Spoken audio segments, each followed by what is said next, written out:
Сәлеметсіңдер ме, оқушылар? Бүгінгі сабағымыздың тақырыбы негізгі және туынды сын есім.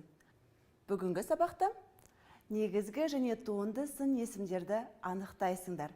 Мәтін мазмұны бойынша пікір білдіруге бағытталған сұрақтар құрастырып, оларға жауап бересіңдер. Берілген сөздерді оқиық. Әдепті, қызыл, өнерлі, таза, қышқыл, қымыз, қыздар, ауа, алма, бала.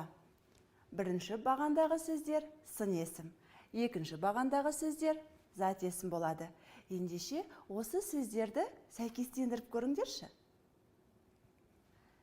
Әдепті, қыздар, қызыл, алма, өнерлі, бала, таза, ауа, қышқыл, қымыз. Енді сын есімдерді негізгі және туынды сын есімдерге ажыратайық. Ол үшін сөздерді сөз құрамына талдайық. Әдепті. Түбірі әдеп, зат есім. Оған тіс жұрнағы жалғанып, туынды сын есім жасалынып тұр. Қызыл.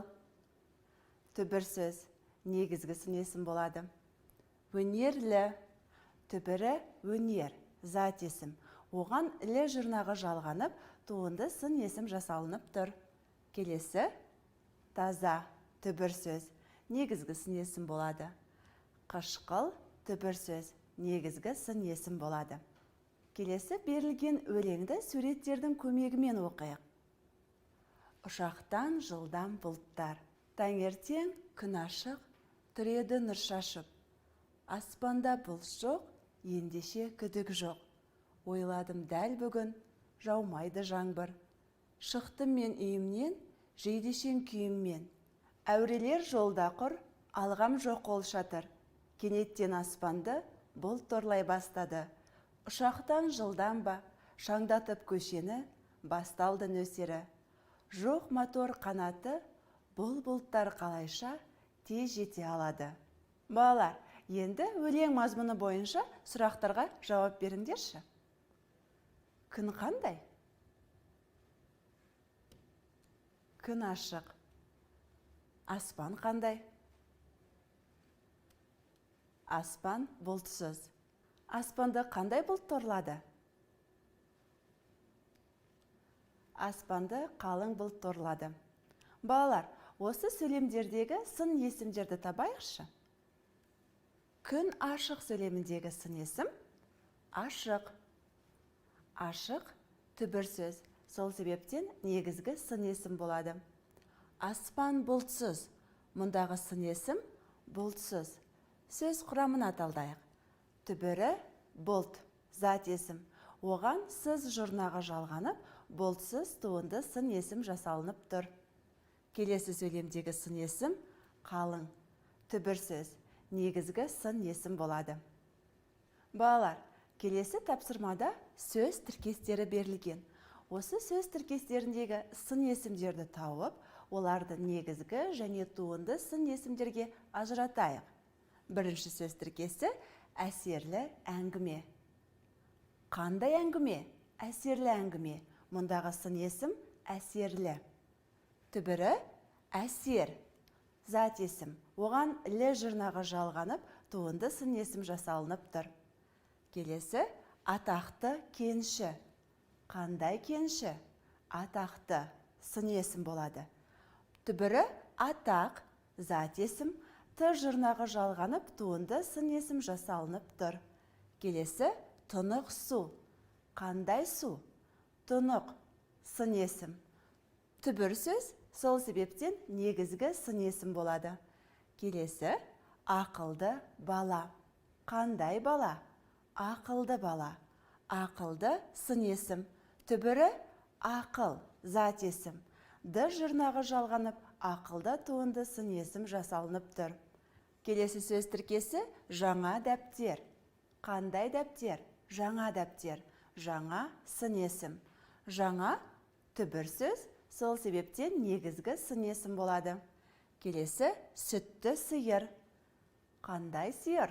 Сүтті сиыр. Сүтті сын есім, түбірі сүт, зат есім, ті жұрнағы жалғанып, туынды сын есім жасалынып тұр. Келесі, биік тау. Қандай тау? Биік тау. Биік сын есім болады. Түбір сөз, сол себептен негізгі сын есімге жатқызамыз. Келесі, шөпті жер. Қандай жер? Шөпті жер. Шөпті сын есім. Түбірі шөп. Оған ті жұрнағы жалғанып, шөпті туынды сын есімі жасалынып тұр. Келесі, жүйрік ат. Қандай ат? Жүйрік ат. Жүйрік сын есім түбір сөз болады. Сол себептен негізгі сын есім болады. Соңғы сөз тіркесі әдемі қыз. Қандай қыз? Әдемі қыз. Әдемі сын есім болады.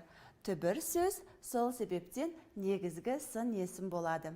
Бәрекелді балалар, сендердің де дұрыс ажыратқандарыңа сенемін. Енді осы сөз тіркестерінен қалаған 5 сөз тіркесіне сөйлем құраңдаршы. Құрай алсаңдар, менің нұсқамен салыстырып көріңдер. Сөйлемдерді көшіріп жазып алыңдар. Әсерлі әңгіме көңілді жадыратады. Жүйрік ат ер қанаты. Атақты кенші өз өмірі жайлы баяндады. Жаңа дәптерге тапсырма орындадым. Біздің үйдің терезесінен биік тау көрінеді.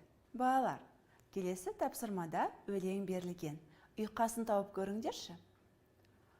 Тауда жүрген тарғылаң, ол қайратты. Қабылан. Қабылан туралы не білесіңдер? Ол қандай жануар?